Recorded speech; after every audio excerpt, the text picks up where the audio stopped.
अमेरिकी अरबपति George Soros पर राजनीति को आकार देने और सत्ता परिवर्तन को वित्त पोषित करने के लिए अपने धन और प्रभाव का दुरुपयोग करने आरोप लगातार लग रहे हैं। जॉर्ज सोरोस ने 2020 में राष्ट्रवाद के प्रसार से निपटने के लिए एक नए विश्वविद्यालय नेटवर्क को वित्त पोषित करने के लिए 100 करोड़ देने की बात कही थी।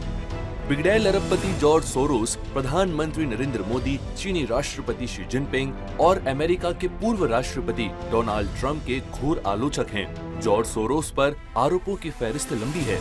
कुछ बड़े आरोप जो जॉर्ज सोरोस पर लगते हैं, अब एक नजर उन पर भी डाल लीजिए। जॉर्ज सोरोस पर पहला आरोप 2020 में सोरोस ने दावोस में वर्ल्ड इकोनॉमिक फोरम में भारत विरोधी बातें कहते हुए कहा था कि भारत में राष्ट्रवाद आगे बढ़ रहा है। वहीं वैश्विक नेताओं पर हमला करते हुए सोरोस ने कहा था कि रूसी राष्ट्रपति व्लादिमीर पुतिन के अधीन दुनिया की सबसे मजबूत शक्तियां अमेरिका, चीन और रूस तानाशाहों के हाथों में हैं और सत्ता पर पकड़ रखने वाले शासकों में इजाफा हो रहा है। जॉर्ज सोरोस पर दूसरा आरोप, वहीं जॉर्ज सोरोस यूनाइटेड किंगडम के यूरोपीय यूनियन का हिस्सा बने रहने की वकालत करता था, जिसके लिए ब्रिटेन में उनके कहने पर कैंपेन भी चलाया गया।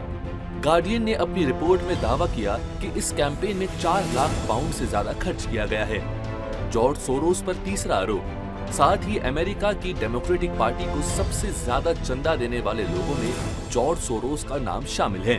2003 में अपने एक इंटरव्यू में सोरोस ने अमेरिकी सरकार को गिराने की चुनौती दी थी और उस समय के अमेरिकी राष्ट्रपति बुश को हराने के लिए करीब 125 करोड़ रुपए खर्च करने की बात स्वीकार भी की थी। हालांकि जॉर्ज बुश वो चुनाव जीत गए थे। जॉर्ज सोरोस पर चौथा आरोप, एक समय था जब फॉक्स न्यूज से जॉर्ज सोरोस की तगड़ी ठन गई और वो खुलकर मीडिया कंपनी से टकराव बोल लेते नजर आए। उन्होंने फॉक्स न्यूज को तबाह करने के लिए $1 मिलियन खर्च भी कर दिए थे। जॉर्ज सोरोस की तरफ से ये पैसा मीडिया मैटर्स नाम की वेबसाइट को दिया गया था। इनसे 2004 में अपनी लॉन्चिंग के बाद फॉक्स न्यूज पर कई रिपोर्ट पब्लिश की। इसके साथ ही इसने फॉक्स न्यूज को रिपब्लिकन पार्टी का मुखपत्र बताना शुरू कर दिया। अब जॉर्ज सोरोस पर लगे उन आरोपों को भी जान लीजिए, जो हमारे देश को अस्थिर करने की असफल कोशिश लगातार सोरोस की संस्था करती आ रही है। देश विरोधी ताकतों को जॉर्ज सोरोस की संस्था करती फंडिंग। नागरिकता कानून को लेकर देश भर में हुए प्रदर्शन से भी जॉर्ज सोरोस का नाम जुड़ा है। सोरोस ने भारत में लागू किए जा रहे NRC और CAA को मुस्लिम विरोधी बताया था। कहा जाता है कि CAA के खिलाफ इतने व्यापक पैमाने पर हुए विरोध को हवा देने के लिए जॉर्ज सोरोस ने फंडिंग की थी। वहीं भारत ने फ्रांस से 36 राफेल विमानों की खरीद की थी, जिसको लेकर कांग्रेस और विपक्ष की तरफ से खूब शोर मचाया गया था। फ्रांस की NGO शेरपा एसोसिएशन ने इसमें भ्रष्टाचार की शिकायत दर्ज कराकर जांच की मांग भी की थी। आरोप है कि इस NGO को जॉर्ज सोरोस की ओपन सोसाइटी फाउंडेशन से फंड जारी किया था। इसी कड़ी में भारत जोड़ो यात्रा को लेकर भी सोरोस पर उंगलियां उठी। दरअसल कांग्रेस नेता राहुल गांधी की भारत जोड़ो यात्रा से भी जॉर्ज सोरोस का कनेक्शन सामने आया था।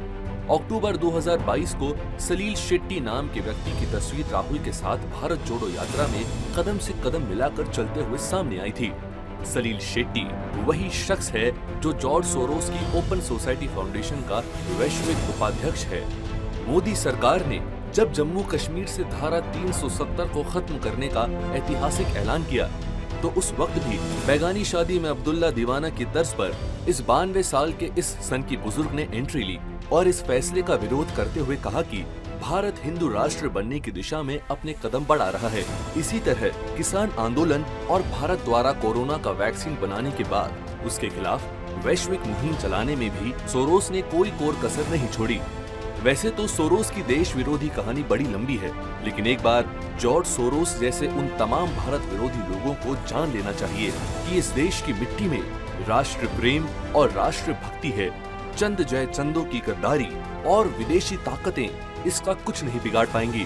भारत आन बान और शान से आगे बढ़ रहा है और दुनिया को रास्ता दिखाने का काम कर रहा है। ब्यूरो रिपोर्ट, सूर्य समाचार।